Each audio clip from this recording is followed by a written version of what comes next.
sounded good. Okay. Why don't you hear it? Now we're going to add brass figures, but the brass figures will come at D2, which is the second part of that. But I'll tell you when. Let him get his brass pad. All right. I think two of these tracks there's nothing playing.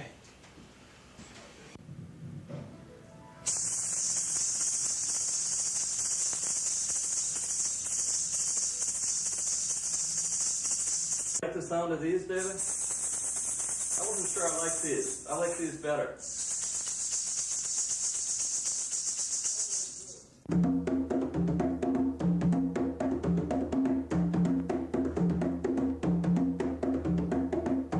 Well, I think percussion is a bridge between the melody and the rhythm.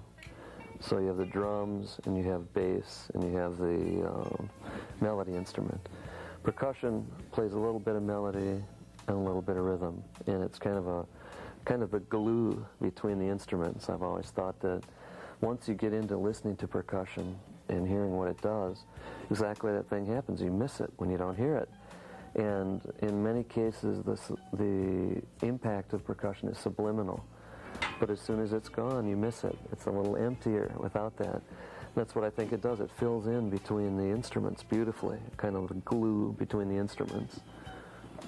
Because there's several ways to approach percussion, and I did them, two of the ways I did on Jimmy's tape. One is purely rhythm, so you lay down the rhythm. The other is color. And if I have my choice when I record, I like to have two tracks, so I can lay down one rhythm track and a color track.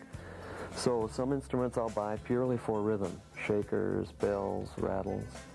Other instruments I'll buy for color when I find them, because the color is unusual. And we did 3 tracks with Jimmy, and on the second track I brought in as many instruments as I could, so I could just lay down one color after another all the way across the piece. And I like that approach too. So you do both of them. Do the rhythm and the color. And whenever I travel, I look for instruments. And the more unusual it is, the more strange, the more I love it. This is a triangular bar chime. This is called a Balinese rattle. And you can buy these in whole groups in different keys. This is called the kokoriko. It's a Chinese instrument, ancient Chinese instrument. Here is the small wooden agogo bell, very penetrating sound. And I believe coming up next is, I went up on it, now I go down on it, ascending and descending. Next is a 3-chambered wooden agogo bell. And you can get a nice variety of range on something like that. Here is I just call it the pillbox rattle. It can be muffled and played open. This is a variation on the Spanish instrument called the hiro, H-U-I-R-O. You hear that in almost all Latin music. This is a special one, a synthetic material. It's indestructible, has a great sound. That was finger cymbals that we just heard. And here once again is the hero, but done, this is a smaller hero, done with a little different surface, so it makes a little different sound. It's being played with a pick that a lot of people use in their hair. It's got the perfect sound for it. That was cowbell that I just hit, cowbells and wood blocks. Those are llama toenails.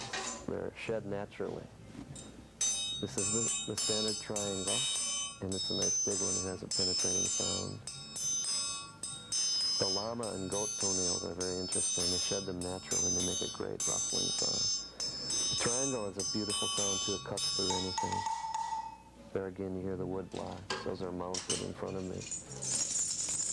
These are sea urchin spines. Very unusual sound. I've never seen these anywhere. These are butterfly chrysalis. I've never seen them anywhere either. It's a very unusual instrument. Found those in a voodoo shop in New York City. This is called a tunable clave. You muffle it with your hand and open it. These are called African boat instruments, which is a beautiful sound and very different from cowbell or from a bell system. Those are tiny shakers called chicken shakes. They look like a little egg. And this is an ancient instrument, the tonal hammer. It's got a great sound. There's the finger cymbals again. I like those for accents. And this is all being played while Jimmy's recording. That's called the flexitone. And you hear that in a lot of movies. That's a great instrument too. I like that sound. There's the mounted castanets. You see all these sounds are different and they all have their own place in the musical spectrum. That's the octochet or kabasa. Very penetrating cutting instrument too. There's an ancient Tibetan bell. It's over 100 years old.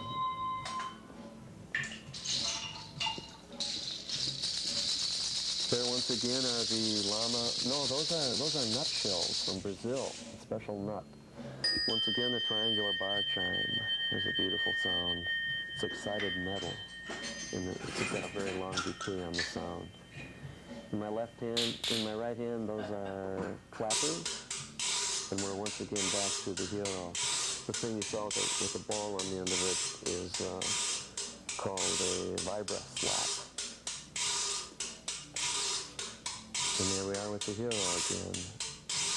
That familiar Latin sound. Congas. The high conga is called the quinto, the low conga is called the conga. In front of the congas is a wood drum called a log drum.